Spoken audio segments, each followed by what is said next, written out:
Here are some of my favorite skincare products that I recommend. So when it comes to skin cleansers, you want something that's gentle and won't strip your skin of its natural oils. That's why I love the Cetaphil Gentle Skin Cleanser. Just gently lather and then rinse off. It's super easy. So I love the Cerave Ultralight Moisturizing Lotion for a few reasons. First of all, it's affordable and you can also get it in CVS, Target, wherever you shop. But what I really love is that it goes on my dark brown skin smoothly without leaving a whitish film.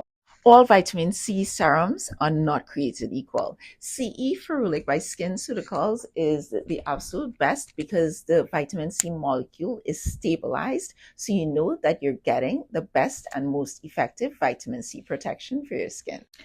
AlphaRet by SkinBetter Science is one of my favorite retinol products, and it's because it combines the retinol with alpha hydroxy acids like lactic acid and glycolic acid, which helps to brighten your skin tone as well. So the Lipicard Triple Repair Moisturizing Cream by Roche Posay is my favorite body moisturizer ever. I recommend it all day, every day, and I use it myself.